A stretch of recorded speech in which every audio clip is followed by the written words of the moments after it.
Welcome back, everyone. It's another hot night. I think it's like 104 today. Um, every day I wake up hoping the sun explodes, because this heat is not it. I believe next up is Lavender Town. I don't know if it's Lavender or the gym first. I don't think it matters. I mean, the gym's right there, but I feel like we should just do Lavender, get out of the way. That is the rival battle. But yeah, today was SummerSlam. That shit was good as fuck. Probably the best pay-per-view they've had. I would say since WrestleMania, honestly. I'm really sad about the whole Dom and Rhea thing. You know, I wanted to believe in my boy Dom, but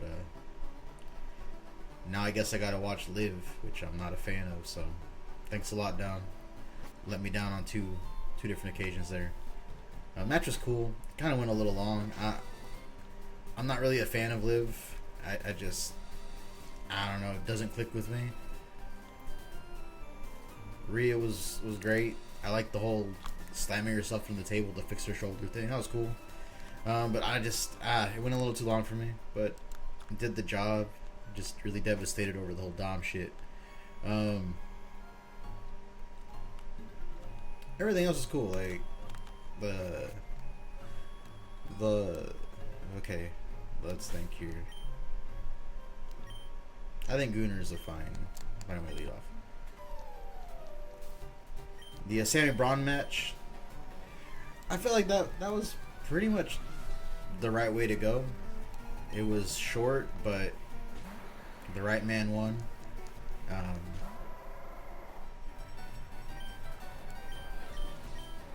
I think it would have been better if they hadn't had the previous match, or if the previous match had ended in a different manner. I don't know. It just kind of feels like, I think Braun needed to lose to make it a little more questionable of whether or not he would actually win this time, but I don't know. Like,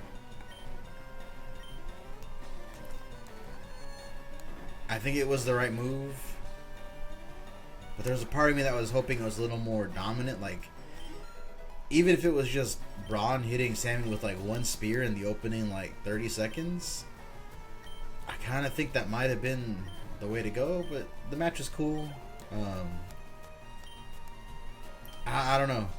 I enjoyed it. I like what they told, but there's part of me that just feels like they could have done something different, but I'm just not sure what that different would have been. I hate that Logan Paul's a good wrestler. Like, I really hate that he's a good wrestler. It pisses me off. So you have no idea how much it pisses me off. Like, I don't feel like getting into the whole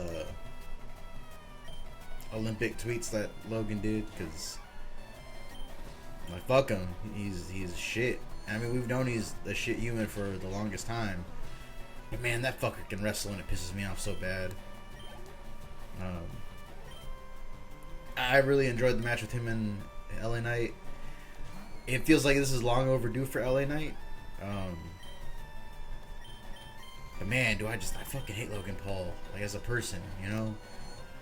But when he wrestles, I'm like, man, you're fucking entertaining, and I hate you for it. That being said, I hope we never have to see his cronies again. Like, the whole brass knuckles thing is every one of his matches. And I just hope we move away from that. Like, he's good enough where he doesn't need to do that in his matches. I wish he'd find more creative ways to cheat. But overall, really solid match. The one issue that I have at SummerSlam, it's not even like SummerSlam's fault, is the arena. They did the stadium, so the crowd noise is always a little more muted. And like for LA Knight, you know, that was his big moment. And man, we just bodied this fucker. That was his big moment, you know. And it's like, because of the stadium, we just don't hear that big pop when he wins the title. And like, not even saying like it was a small reaction, because it clearly wasn't, but sometimes those moments are just better in arenas.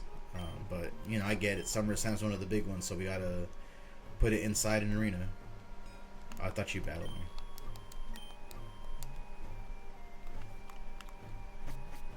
What else is there? The Bailey Nia match was way better than I expected it to be.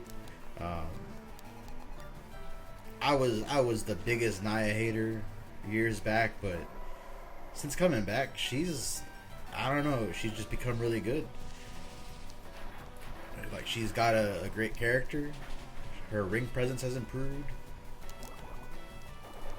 She figured something out and it's working. I'm really not feeling Tiffany with Money in the Bank unless she loses it. I'm just kind of worried that it's way too early in her career for her to win the women's title. You know, I mean, I'm not sure how long she was in NXT, but it's been less than a few years because she's a 2.0 person. And I mean, she's doing great, but she's been on the main roster less than a year, less than 6 months at this point, honestly. And I don't know, it just feels like, are they gonna pull the trigger on her that early? I just don't know if that's the right way to go about it, but I don't know. I guess SmackDown just kind of lacks top heels to really challenge Bailey, and having Nia as the champion, you know, now it's like, okay, well, are they gonna build the betrayal storyline, or are they just gonna have her be completely loyal? Is she gonna lose? Is she gonna lose because of Nia? I don't know. There's a lot they can go with it. I think Tiffany's great in the ring. I think she's got a really solid character. It's fun to watch, but I just feel like it might be too early. But I mean, whatever. I'm sure she'll prove me wrong. Bailey doing what Bailey does and just putting on good matches. Powerbomb was insane. Like normally whenever they execute that kind of spot with Nia, it's like an immediate off the turnbuckle powerbomb. But Bailey was hitting those fucking Undertaker last ride steps all the way across the ring, and I was like, damn, that's power. You know, and then she lost, but you know, it happens. Punk and Drew. I'm conflicted on Punk and Drew because I thought they did a great job. I thought the match was good. I'm not entirely sold on the whole bracelet thing. I get the point. Like, it's his wife's name, it's his dog's name, and you know, Punk's even said himself, like, you know, that's meaningless to most people, but I get the idea. You know, Drew is running around with Punk's family's name on him and just whooping his ass. I get it. And you know, the whole story was Punk took his eye off the ball like he's accused Drew of doing, and he lost. But I'm just like, man, it could have been anything that wasn't a bracelet. Like, I don't know, like if it was like a gold chain or some shit, just to look a little cooler. Instead, it's this blood feud over a friendship bracelet. I don't know, just me nitpicking. I like the match. This is probably the first time in years that Seth Rollins entertained me. Him tying his shoe, him being like, fuck it, do whatever you want. Solid. I'm not sure why he stopped at the chair shots. I thought they were gonna go a little more hardcore with this match and like just beat the fuck out of each other with weapons, but I guess they're saving that for later because the feud's clearly not over. Really solid. As long as we finish up Raw on Monday and Punk isn't injured, I think it was a fantastic match. Then there's Gunther versus Priest. That match was fucking tight. Probably Priest's best match in his title reign by far, but you know, Judgment Day fell apart at the end. Where's Ludwig? Is he fucking injured? Because felt like that was the time to, you know, you could have had him come out and be like, oh, I'm even in the odds or something. I mean, it worked out, you know. I like that Damien saw everything on the Titatron and the replay. Like, that was a cool thing to do because, you know, normally wrestlers are fucking dumbasses and are like, oh, there's a replay. I'm blind all of a sudden, you know. But no, he let it. He saw it on the replay, and then he tried to whoop Priest's ass or whoop Baylor's ass, and I was like, yeah, fuck yeah, bro. That's genius. I'm just kind of conflicted on it because this was Gunther's big win, and I get that they're protecting Priest because he's over with the fans now, and I get it, but I kind of feel like Gunther's first big title win should have been clean, especially on a major stage like SummerSlam. I thought they were gonna have Priest retain here and then have Gunther win the title in Berlin, but I'm not gonna complain about it. I enjoy Gunther. I enjoy Priest. I just thought it was weird that was how Gunther won his first world title, but a solid match. Damian was hitting some great offense. I'm a big fan of that man. I'm just really devastated because I like the Judgment Day. They won me over the past few months, and now they're gone. I mean, they're not gone. They're still around. It's Liv focused now, and I don't care about Liv, so they're dead to me essentially. And then the fucking main event, I didn't give a shit because I was like, bro, no offense Solo, but wrap this shit up because I'm trying to see my boy, the Tribal Chief, Roman Reigns. And then when he came out, they kind of fucked it up because they used the WrestleMania entrance theme, and it has that long as fuck build up, and we could have just skipped up until the part where the regular thing kicks in, and instead there was just this weird like 30 seconds of awkward build up. Like, great moment, the fans loved it, I loved it, but I feel like Def Rebel had one good hit in Roman Reigns' theme, and they fucked it up, and it kind of sucks. I was waiting on my boy Roman to hit the ones. I was waiting on Paul Heyman to appear. I'm pretty sure Jacob Fatu broke his leg or something, so no Jimmy Uso, which hurts a lot. But wait, this is a wild. Oh shit, this is a capture. Do I have anything weak enough to not kill you? Alright, long boy, you're up.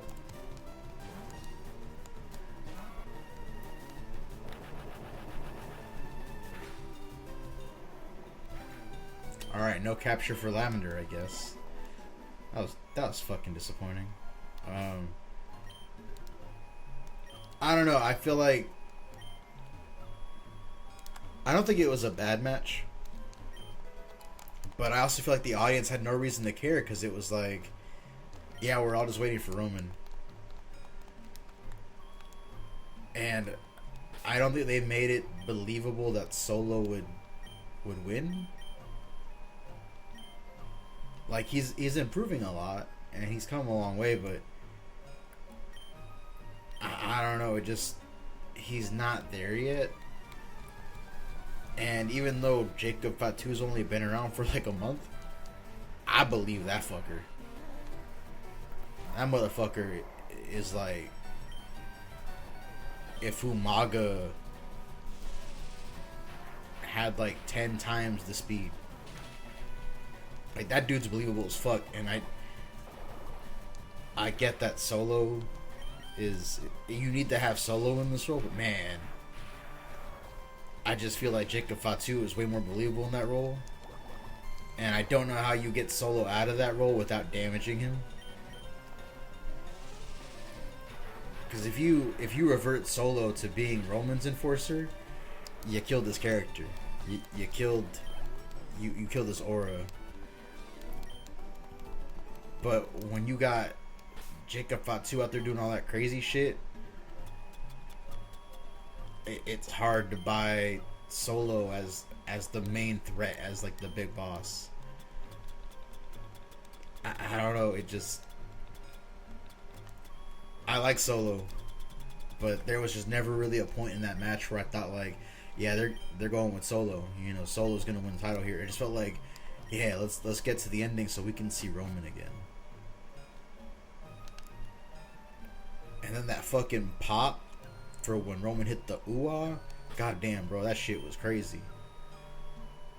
Like, even inside the stadium, that crowd fucking exploded for that shit.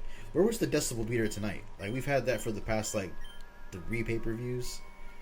And tonight, we don't get it. Like, when Roman's out there, like, just a missed opportunity, bro. We could have seen that shit peak. I don't know. I'm hoping that SmackDown gets better again now, because it's been stuck in like a kind of just repeat since WrestleMania ended. I don't really know how you change that either. I mean, Nakamura hasn't done shit in a while, but he already feuded with Cody, so you can't really do that. Logan's already had a title shot with Cody, so I mean, I guess we could repeat that. We had AJ turn heel for a match with Cody. I feel like you have to save the Orton match for a bigger pay-per-view. So, I don't know. Has Cody had like a triple threat yet? Carmelo maybe? I don't know. I feel like Raw is way too beefy. Like, Raw has way too much star power, and SmackDown doesn't have enough, and it just kind of felt like we were waiting on Roman to come back, and now Roman's back, which is cool, but he's a face now, gonna be against the Bloodline, so, you know, who do you have challenge Cody at this point? What do I do against Carcole? Oh, I know what to do.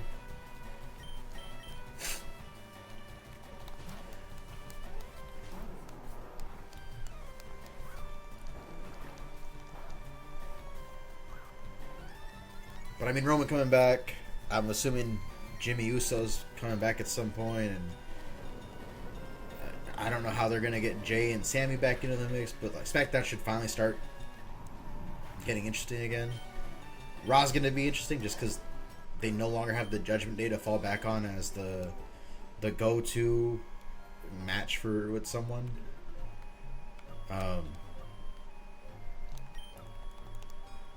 I'm just worried it's going to be endless tags like, oh, this week it's JD and Dom versus Priest and a mystery partner. This week it's Dom and Finn against Priest and a mystery partner. This week it's JD and Finn against a mystery partner. Like, I'm afraid we're going to get stuck in that loop again.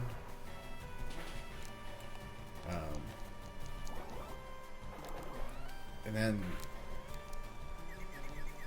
I don't know where you go with Rhea. Like, do you have the are they the Hell in a Cell match for Bad Blood? Is that what we're going for? I mean, I'm cool with it, but what gets me is just you have to have Liv win, I think, because we just came off a year of Rhea as champion, and I don't want to see Liv beat Rhea again. I don't know, there's a lot they can go with stuff. And we have Cena's tour coming up next year, so there's a lot of exciting things that are going to go on, but I don't know. I'm hoping things get interesting again, because we've kind of just been on loop for the past while, and it's nice that SummerSlam shook a lot of things up. Could I get trapped there, or does her line of sight make sure you don't get trapped in that little space? I should switch Gunner out, because Shockwave is not strong enough to be taking these dudes on. On the AEW side of things, I really don't like MJF, man. Just, I hate how he's not a heel to like get boos from the crowd. He's a heel to be like, haha, aren't I so edgy? I'm the best heel, right, guys? Right? Like that's how I feel MJF is. Like, there's a clip of him at the CML show, and he's like making illegal jokes, and it's like, yeah, all right, but there's just something about the way he delivers the lines where it's like, yeah, dude, I get it. You're the American heel. You're doing this for the aren't I cool points with the audience, and I don't know, just his whole character for the past like 5 years was, oh, I'm gonna go to the WWE, and then he didn't go to the WWE, and now he has no character.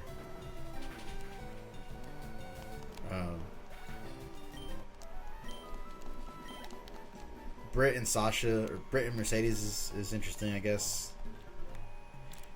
But at the same time, like, I don't really know if I care. I don't know. I've never really cared for Britt, but like on a name basis, this should be a big match. I'm not really sure why Hangman is losing to Darby, of all people. Like, no offense, I love Darby, but like, it just feels like you should be protecting Hangman to keep him ready for his match with Swerve. I'm not really sure what the whole Jeff Jarrett thing is about. Like, are they going to have Jarrett hit Bryan with a guitar in Wembley and cost him his career? Because I don't want to see that. But I've seen more than enough early 2000s TNA to want to see Jeff Jarrett do shit. And he's doing some entertaining stuff in AEW. Like, I like this Owen promo, and then he immediately lost and was like, all right, well, I don't know why you had him cut that promo. His stuff with Bryan is really confusing because it's like, why is Bryan's retirement or his end as a full-time wrestler about Jeff Jarrett? I don't know. I'm really confused about the booking for All In general, because it feels to me like the obvious answer was to do Ospreay versus Swerve 2, have Ospreay win the title at All In, or rather have Ospreay and Swerve 1 happen at All In and he wins the title. But like I said before, you have to have Bryan win this title. If Bryan doesn't win this title, I feel like you show it's really irrelevant in the grand scheme of things. You got to tell Bryan, like, hey, look, fucker, I know you want to put people over. You're going to have to fucking win this title. And, like, if that motherfucker refuses, you talk to Swerve and you're like, hey, he's going to hit that fucking knee. And you're going to be like, yeah, of course I'm going to kick out. And then you don't fucking kick out. You make this fucker win. You make him your champion. He's got to just roll with it. You can lose it a month later. It don't fucking matter. But that title, the lineage needs to say Bryan Danielson. Oh, what the fuck? We could have had a Greninja, and instead of Pineco fucking self-destructing on us.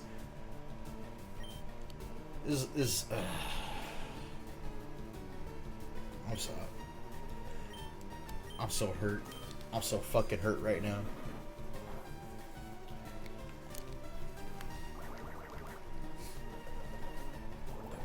Fuck this. I'm devastated.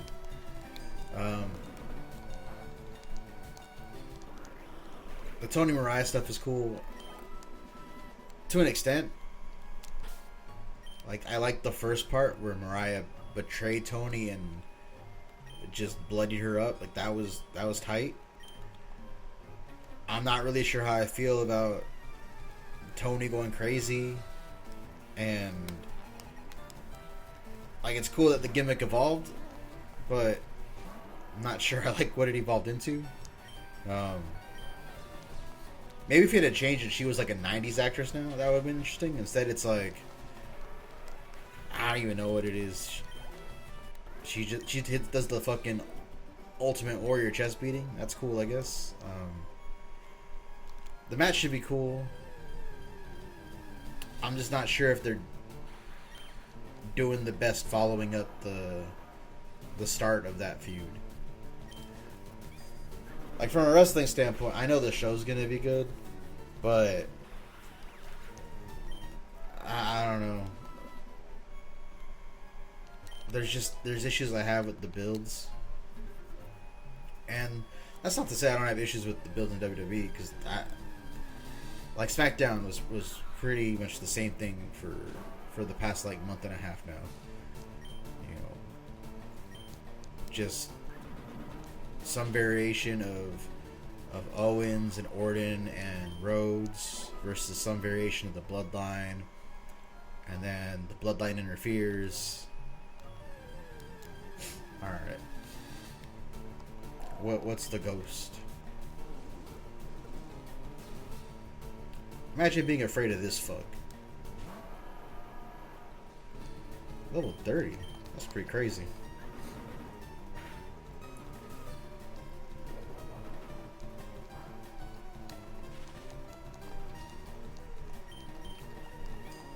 I think the problem I really just have with AEW is that ignoring the stories, a lot of the booking decisions just don't make sense to me in terms of you had such an obvious move here and then you didn't do it, and now you gotta justify it with this weird booking decision. Like, I don't know. I don't know how else to explain it, you know? Like, I don't get why MJF and Ospreay had to have an hour-long match and then just ended on the most overused MJF finish. You know, when we could have done like a 20-minute match, just said, hey, 20-minute time limit, and then had, you know, MJF do the same thing to set up for a Wembley match where they can go all out. I don't know. There are just times where I'm like, yeah, you have an obvious thing to do here, and then you just don't do it. Like, I'm not really sure why Blood and Guts gets its own like TV special. I think that should be a pay-per-view, and that you just build around it. I think it was also too close to Stadium Stampede. It just, you know, 4-man, 5-man clusterfucks where there's a big gimmick stipulation, and then you follow it up a month later with another one, and one team is almost entirely the same. I think they need to be spaced out a little more. Both were good matches. They were both entertaining. It just feels like, yeah, I just saw this, or I saw a variation of it. I don't know. Just weird things like that with AEW. Like, if WWE did War Games, and then a month later they were like, hey, let's just do a Survivor Series match for the hell of it with the same teams, I'd be like, what are we doing? I'm also not sure what's going on with the Acclaim. Like, I don't care. And it's weird because I really liked the Acclaim for the longest time, and now I don't care. I don't know. AEW's just in a weird spot with me. I don't know. But enough for us to talk. I haven't been able to play Yakuza 0 in like weeks at this point just because of how hot's been. Like, I do not want to be sitting in the living room with my PS5 and just suffering. I have the Steam Deck, but I made the mistake of buying them on PS5, so now I got to sit on the couch and play them. I keep meaning to get back to Final Fantasy Crisis Core, and then I think about it, and I'm like, man, I don't want to deal with this shit dialogue. I don't want to deal with these annoying ass characters. I don't want to turn it back on and have to do another Bruno chase sequence. Like, but then I think about Rebirth, and I'm like, but I really want to play Rebirth, and there's only one way to get to it. And I know that I could just skip Crisis Core. I know that I could just look it up online or some shit, but it's not gonna feel right to me if I don't do it myself. So we just gotta find the time to power through it. Downloaded Hi-Fi Rush and just haven't had a chance to play it. The game looks fun, looks interesting, but I'm just, I don't know. Like I started playing Shin Megami Nocturne, and really cool. Really enjoying it. It's kind of weird to play it though, just because what's it called. I got into the SMT series through Persona, where there's so much involvement in the battles, and then to go to a SMT where it's like, yeah, you click your button and you pray. Like, I'm enjoying the aesthetic. I like the world that's developing. The music's great, but it's so weird to go from the Persona games where it's like, all right, there's the slightest bit of involvement, or at least in Persona 5, and then to go to, yeah, I'm just gonna hit this button and I'm just gonna pray that, this does enough damage. I'm gonna just punch the fuck out of this demon. I leveled up. All right, let's go ahead and bulk up with some more magic defense and just start tanking shit. What do you poison thing for the stab?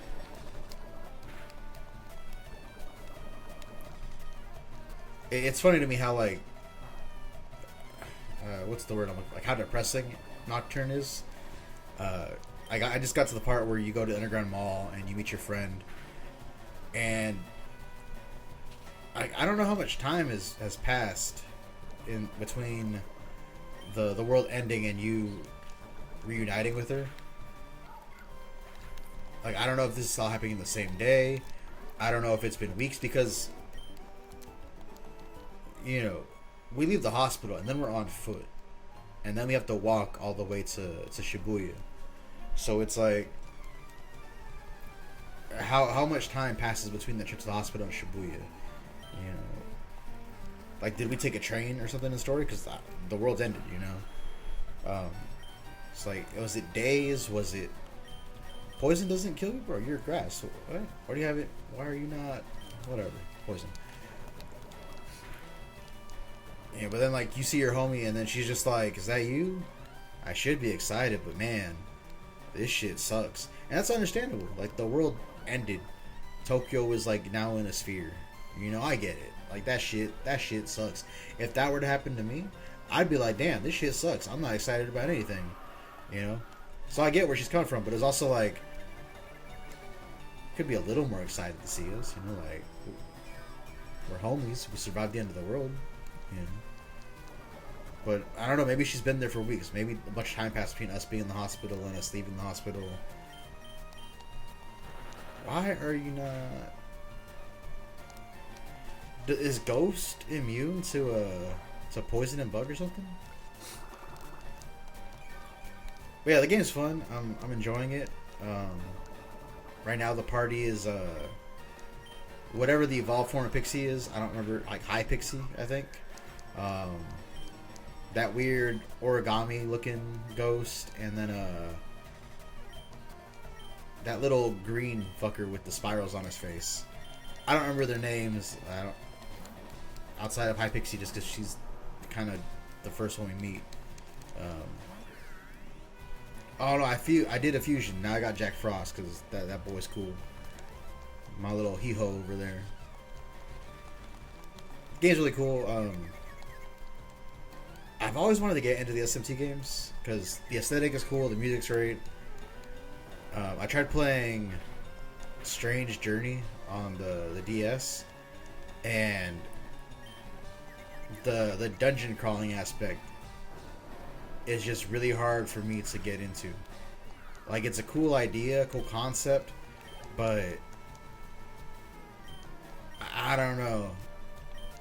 It just feels kind of slow to me, and then I should have brought out Gunner. But then, like, and the games are really punishing, so I think that's another part of what puts me off about them. But I keep restarting Strange Journey, and then I just don't get to it. And then I've been meaning to try Apocalypse. That's on 3DS, and it's hard for me to pick up 3DS. Like, I got the Switch, I got the Steam Deck, I can play stuff on the computer. Apocalypse needs a remaster on modern day systems. I would play 5, but I want to play 3 first, so that's just kind of the way it landed. The series it's just super interesting to me, and it's just one of those things where it's like I've never made the time for it until now. So I don't know. I'd love to play more. SMT3 so far is really cool.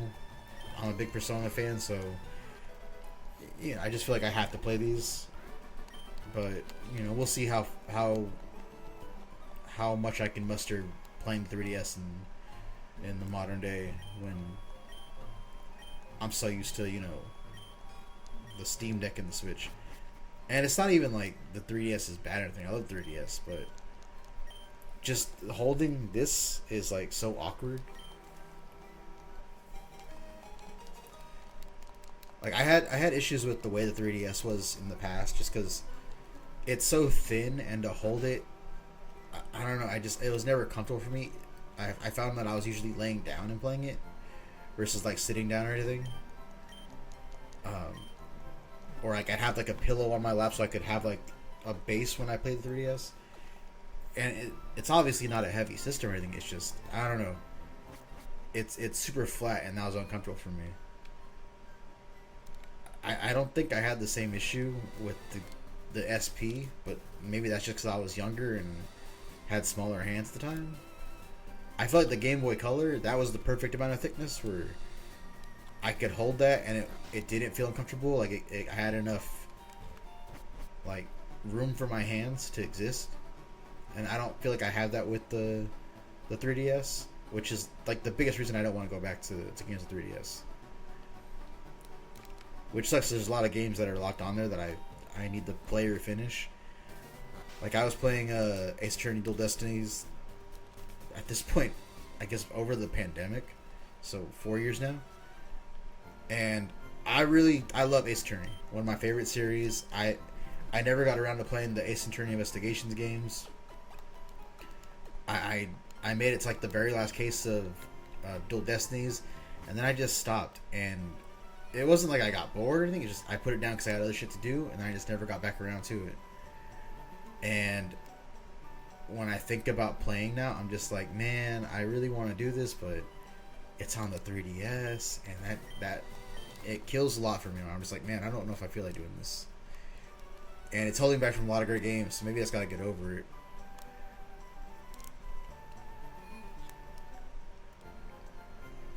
But like the Steam Deck, that's like almost the perfect handheld in terms of comfort. Like the one thing I don't like about it is just sometimes my hands feel kind of cramped in the thumbs. I'm not sure how to fix that. Like maybe if it was more like a PS5 controller with like the slant. Instead it's a pretty like straight flat base, you know. I don't know. It's so close to being perfect, and I don't know what's off about it for me. Like the comfort of being able to just sit down comfortably is what holds me back from playing a lot of games on older systems. Oh hell yeah! Please tell me I can capture this. Please, please, please don't kill it. Please, please.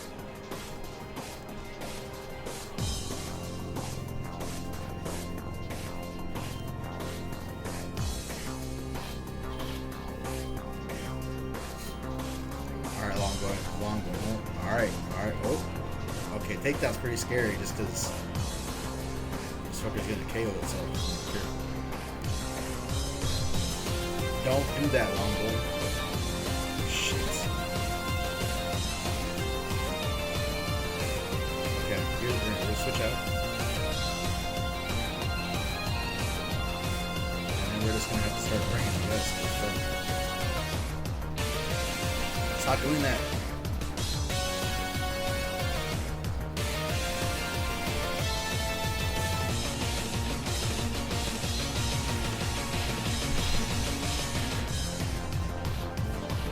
Should have bought Ultra Balls from Pokemon. Oh fuck. We're gonna lose this catcher because I fucked up.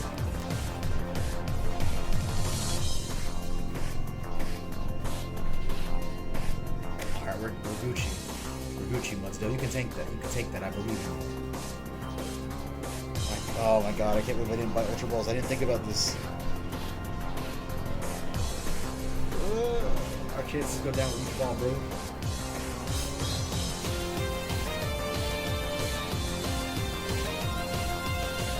That's fine, bro. You don't need to attack.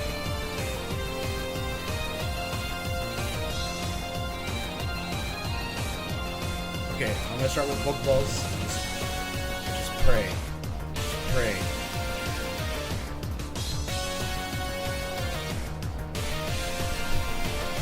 I wanted to believe.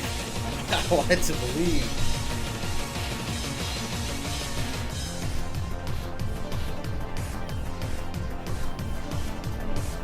I should heal the rest. Zernies, please. No, don't do that.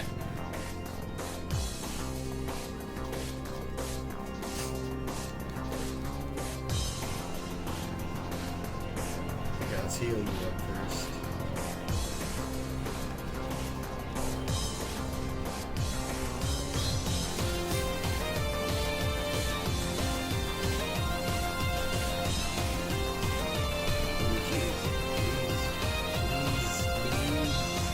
Just stay in the ball, bro.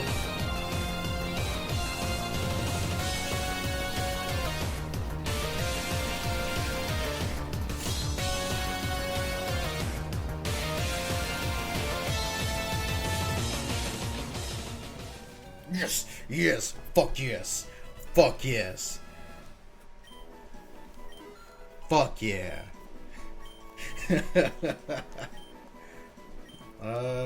What do you have?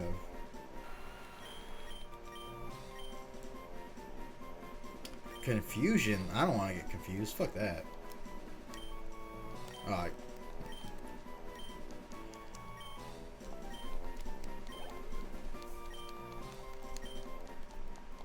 Yeah, there's a lot of games that I want to play on 3DS that are just I'm avoiding because I don't want to pick up a 3DS right now. What should I name you?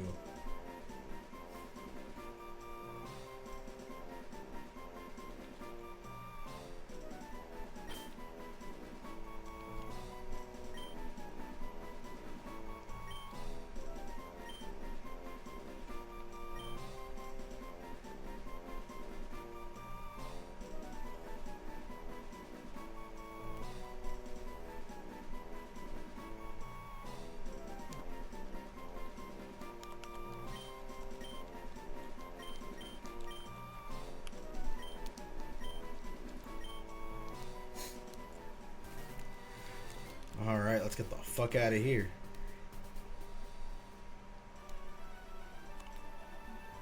Alright, so I'm gonna talk about the Star Wars video on my channel, which is by far, and by far I mean like to an absurd amount, my most viewed video. A lot of my videos are, you know, between like 0 to 10 views, which, you know, I'm comfortable with. I know that I'm not a big channel thing. You know, we're just vibing over here. That Star Wars video was over 25k views. It was a 2-minute shit post. And here's what I'm not really vibing with about the video. Do you not sell Ultra Balls here? Did I just get lucky?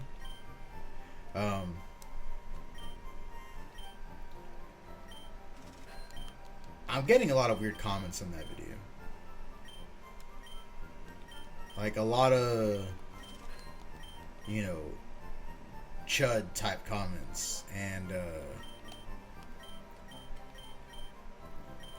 not really a fan of that audience, you know? Like there's some that are finding me where it's like, oh, I thought that, you know, there's gonna be a post-credit scene or something. Like those comments make sense to me. Do they not have Ultra Balls here? Do I have to be Erica to unlock them or something? We need more Great Balls though. But some of them are just like, oh, I thought that Leia was gonna put the medals on herself. Or, oh, I thought Luke and Han were gonna make out. Oh, there's not enough diversity in the background. And I'm just like, man, that's fucking weird. if you leave one of those comments, you're fucking weird. Like I'm not gonna pretend that Star Wars under Disney hasn't been more diverse, but it's weird that that's like an issue. If you really feel that offended by the idea of black people in Star Wars that aren't Lando, you're fucking weird. If you're offended that in the vast galaxy that is Star Wars, that there are gay people, you're fucking weird. Like, I don't know how to describe it. Like that video is getting some weird fucking comments. Like real fucking weird comments. I want to train Xerneas. I want that on my team. We're gonna raw dog this region, bro. But yeah, those comments are weird. I'm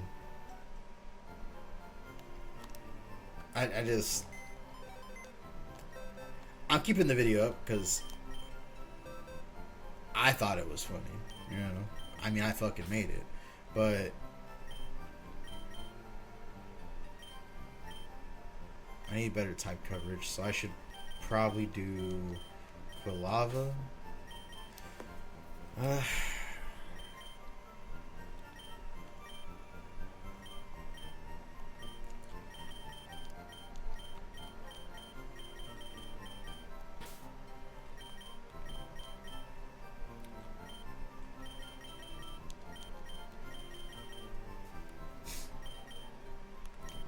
Let's hear.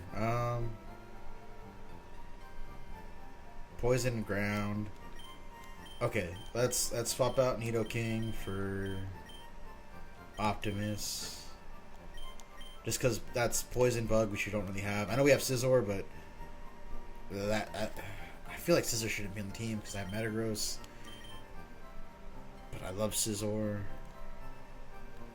The fairy type's good. The ground type is good. We needed a fire type. Do I have anything with water? No, I don't. Wait, what type is Rhyme? It's an ice. But Nidoking had our water move. It's just that's a hard water type weakness with Mudsdale and whatever. We're just gonna be training right now, so let's go ahead and pop some others in here.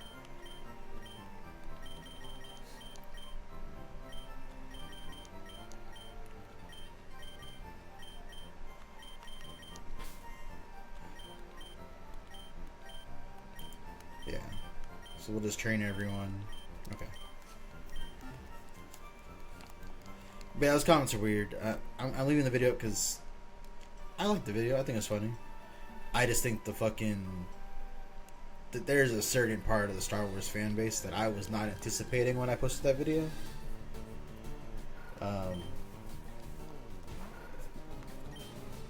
But yeah, I don't. Do I make more videos for the audience that video got? I don't mean the chud audience. I just mean like, for some reason, you know. I'm guessing because, you know, it's probably the biggest property on Earth and whatnot. That video was bringing in an audience. So, do I make more shitty videos like that? Videos that take zero effort on my part? We'll see. I don't know. We'll figure it out, I guess. I know I've been lacking on the Tengu plant format videos. That's because it's been too fucking hot in here to record.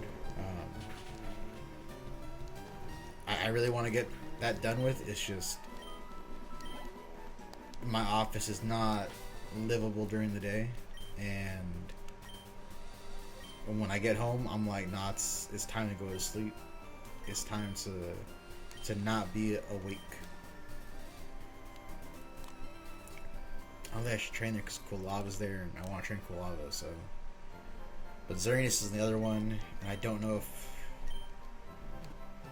I don't want a power level Metagross. You know, I don't want to get it too high right now. I want it to be on equal level with Erica's Pokemon that are coming up. I guess we have to go back. Yeah, go back to like Lavender Tower. Just get a little training and we'll call it for the day. Um, yeah, I don't know. I really want to get that Tengu plant video out for Karakuri deck, but it's been hot as fuck, and I have not felt like sitting in my office and recording that. The Celestial stuff, I really want to do more Celestial stuff, but the issue there is that it's hard as fuck to find cards. I am one abominable form away from being able to do a proper deck profile on the Morphrost deck, but I just cannot find that third abominable. I have someone that told me they'll have it, but they're not going to be able to ship it out or check if they have it in inventory until I think today. So hopefully they get back to me and I have it by the end of the week. I would assume, but it's a cool game. It's just hard as fuck to find cards for it, and it's kind of holding me back in a lot of ways. Like with Yu-Gi-Oh, I just go to TCG Player. Oh, I have to cut. I need Longbow. Yeah, I just go to TCG Player, or I look in my bulk, or I ask any one of my friends to be like, "Hey, you got this card?" No problem. With the Lestrals, it's like I gotta go to this Discord. I'm not part of the trusted market yet, so I have to go. If I want to make a post, I have to go to the regular market. I gotta move Pokemon. What am I doing? So it's really just hard to get the cards I need sometimes. I ordered a box of Daybreak because I'm really interested in some of the cards that are coming out. I bought the Pharaoh Geist, I think it's called, the camel deck. Not so much for the camel, but because it's a solid core of light monsters. But what I really want is or I think they're called soul monsters. And what I'm really looking for is, if I'm not mistaken, they're called Luna. Their version of Dark. There's one in there that's like basically like it negates the effect of whatever attacks. All right, you guys were here. All right, Stannis, beat the wolf.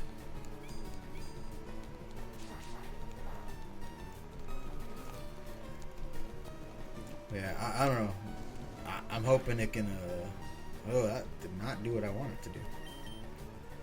Yeah, we're not waiting on this one. You're just gonna have to. I'm sorry, Mudsdale. You're just gonna have to get a little beefier, I guess. But yeah, there's a lot of stuff I want to do with that game, and it's just I can't because it's so hard to obtain cards. Or even it's not necessarily it's hard to obtain cards. It's just there's a very limited market, and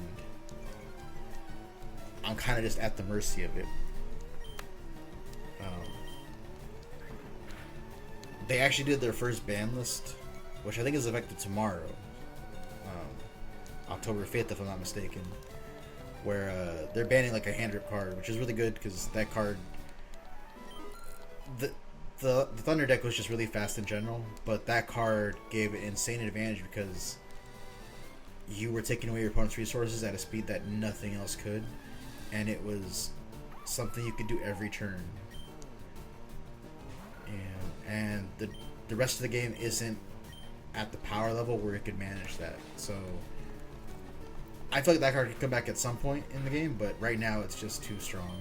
But they're doing like a retrain of it, so I don't think you really need to see it come back. Even though I think at some point it'll be a little more fair and balanced for the game.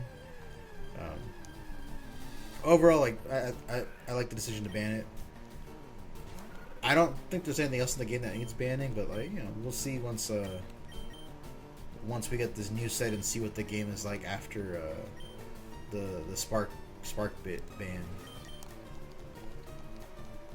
I'm still playing my Earth Beatdown deck, which I like. I'm really enjoying the deck, but I would really like to test other decks out, and I just can't do that unless the marketplace says, "Hey, I got this card available. You want to buy it?" Daybreak looks really cool. I don't know the names of all the Celestials yet, but the new Lion that's coming out in the next set, I think it's like the cover card for the set, but that thing looks really cool. I like the gimmick of excavating or foretelling, whatever you want to call it. With Yu-Gi-Oh, I picked up a White Woods core for Runic. I don't have the Estellars. The deck is fun. Like, the deck's cool. I think it's got a lot of potential. It's just it made the mistake of being a really fair deck, and right now the game is punishing fair decks. We're in August, so you know the ban list is supposed to be at the end of the month. I don't think it needed to be at the end of the month. I know that there's the YCS that's coming up. I guess that's why they didn't do the ban list until the end of the month, but I would really prefer that YCS be under a new ban list, because SAC is like 40 minutes away, so I'll be at the YCS, and I just wish it was under a better list, because I would really like to play something that against them that isn't Snake Eyes, and I feel like White Woods has potential, but right now it just feels too fair. It's just, it's designed in a way I like, where you need at minimum, you know, 2 cards to get the deck going. But the issue is that Snake Eyes doesn't have that problem. Snake Eyes just says, hey, get to a Snake Eyes Ash or a Poplar and go off. And now it says, you know, get to a Fiendsmith and go off. Yubel is just as insane, especially with the Fiendsmith stuff added, and White Woods just doesn't have that. White Woods is like, hey, you can summon this, but then you got to get rid of another card. You know, or you can summon this, but then there's no real combo to go into. It's kind of like, it's very control-y, you know, and the deck is just not at the power that it would need to be to fight Snake Eyes under the current list.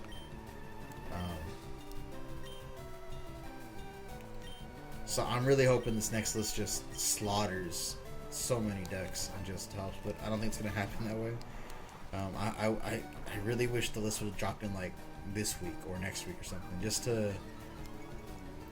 to give YCS Sacramento a little something different. But it is what it is, you know. I guess I'm playing Tenpai, and I have nothing against Tenpai. It's cool. It's just, it feels like this format's been going on forever. I mean, I guess I should just bring like a Tengu Plan, an Edison deck, and a Goat deck.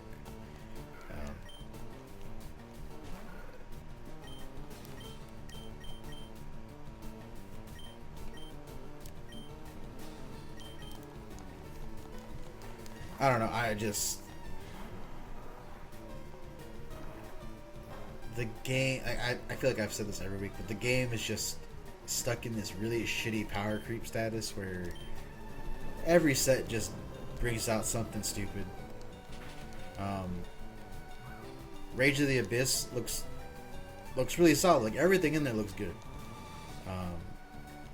I'm personally gonna really gun for the Shein cards and the, I don't know how to pronounce them, as main Amazon cards, the fusions. They look stupidly broken, but I guess that's the second wave of Whitewood support, so I'll be playing that.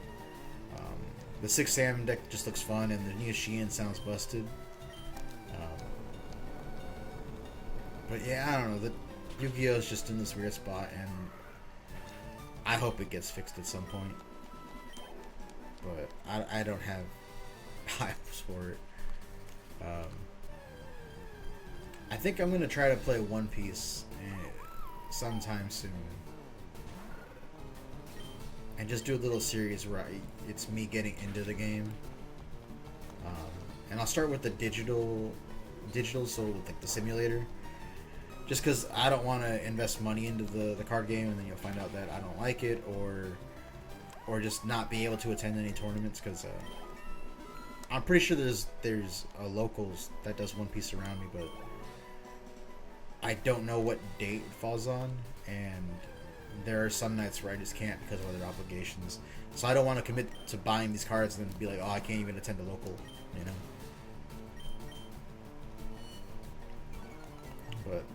I think it'll be fun if I hop on in the simulator. Um, I don't know what else I would play. Like maybe the Digimon card game. I'm not interested in Magic. I think I've been noticed before, but the art just kind of doesn't do it for me. Pokemon could be cool, but from what I've know about the game, there's very little interaction. You just kind of do your turn, and then your opponent does their turn and tries to beat you. That's what I like about Yu-Gi-Oh! Is the interaction. Not this art turn bullshit, but like, you know, just there. I can activate a trap during your turn. I can activate a hand trap during your turn. I can activate a monster effect. Like that's fun to me. And that just doesn't exist in Pokemon from what I know of it. I don't know if that exists in One Piece either, you know, but Alestrals has it, which is really fun. It's just I just gotta figure out how to play with the cost in Alestrals because I like playing very combo heavy, which you can't really do in Alestrals right now. But the one deck that can, to my knowledge, is the Morphrost deck, and that shit eats up resources like crazy. So, you know, we'll figure it out as we go.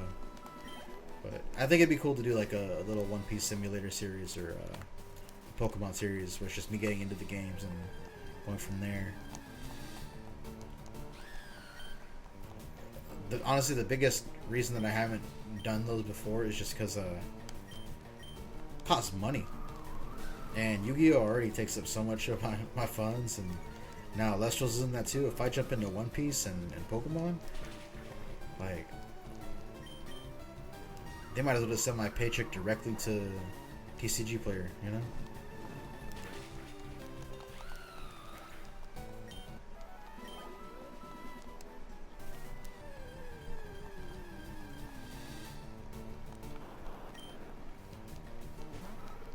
In terms of Pokemon, they just announced the new regulation. I think it's Regulation H, where there's no legendaries allowed.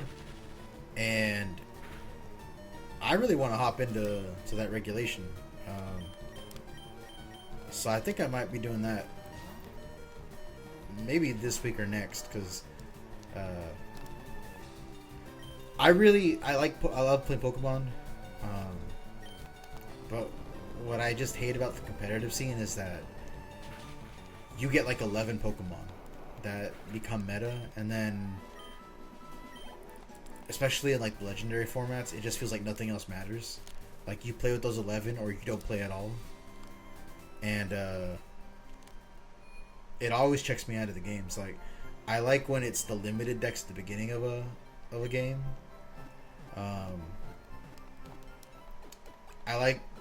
I would say like the first 2 or 3 waves where it's like, alright, everything that you can capture in game is legal. But then once you're like, alright, legendaries are allowed, it's like, alright, you're gonna see Groudon, you're gonna see Kyogre, you're gonna see Rayquaza. And it just kind of feels like those shape the metagame. I never really had to deal with the Regieleki or the horse legendaries, just because at that point I already checked out. I was like, no, I'm good. Power creep is too strong here. I'm not really enjoying it. I don't like seeing the same 4 Pokemon in every team. I like when there's more variety in formats. And I'm sure there's going to be like, 11 Pokemon that are going to be the same on every team in this format too, but just knowing that I'm not going to see legendaries, that I'm not going to see Urshifu, it goes a long way in selling me on being able to enjoy a format. So I think I got to build the team and hop on. So I don't know, like, do I do all the testing in game and record that, or like do I record run-throughs on Showdown? Like, I don't know.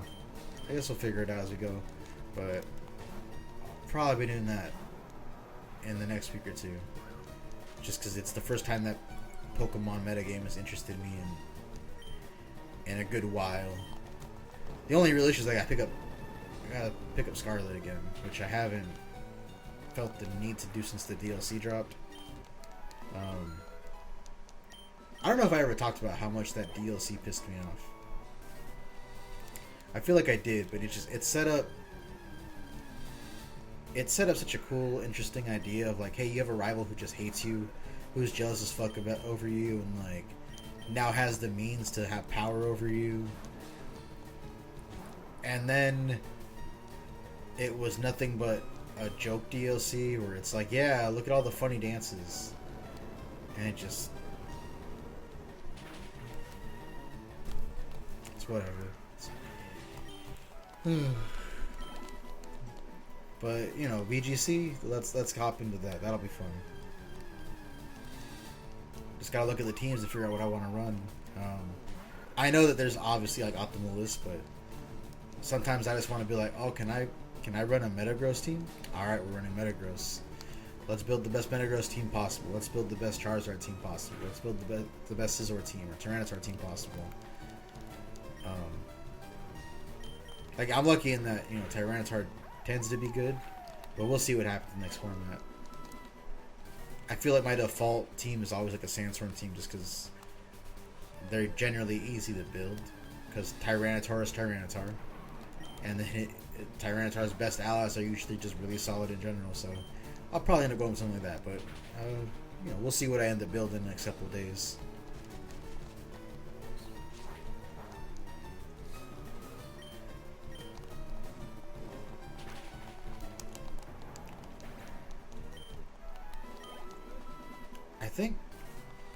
I think new Street Fighter DLC and new Tekken DLC came out like in the past couple of weeks, but I just haven't had the time to play it. I've tried playing it on my laptop over here, and I feel like it's really sluggish when I'm playing Street Fighter or Tekken. Like, not sluggish like where it's unplayable, but online it definitely feels like it's not where it should be. So I have to play it on the PS5, and the issue there is it's just been too fucking hot to be sitting in the living room. So I missed out on like the first month of Bison. I think I'm gonna miss out on I missed out on Eddie so far, and I missed out on I forgot who the new girl is in Tekken 8. I don't remember her name, but I missed out on all of that so far, which bums me out because I really want to get better at Tekken because I suck ass at it, and I suck ass at Street Fighter too, but I suck at Street Fighter significantly less than I suck at Tekken. So I want to make time for those games. It's just it's hard, and now that work's starting up again, even less time is available. So you know, I'd love to do some streams where I'm just getting my ass beat and trying to get better, but I gotta make the time for those, and that's just rough. What do I call them, like scrub streams? Like watch me scrub out over and over again. I don't know, man. There's a lot of games I want to play and just so little time.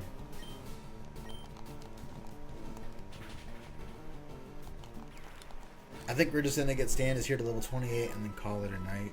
You know, we beat Lavender Tower. We're ready to face the gym after a couple more levels of grinding with a couple more eyes, but we'll save that for next time. Let's just go ahead and get our boy Stannis here to level 28 and finish it off from there.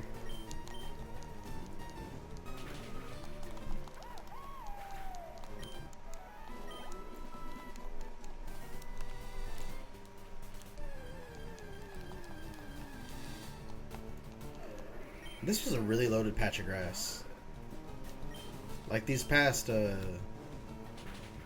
like 2 or 3 areas have been really solid with what we could have got, and I feel like we kind of got screwed over on something. Like, we could have had a Greninja, bro. We could have had a Greninja, and instead we ran into a fucking Pineco. Just, oh man, so disappointing. But on the bright side, we did get Xerneas, so you know, a lot of good came out of today. We beat Lavender. We whooped our rivals' ass without even thinking about it. Got ourselves a Poke Flute, captured a Xerneas, and now next time we're ready to take on Erica and the Celadon Gym. So, until next time, peace.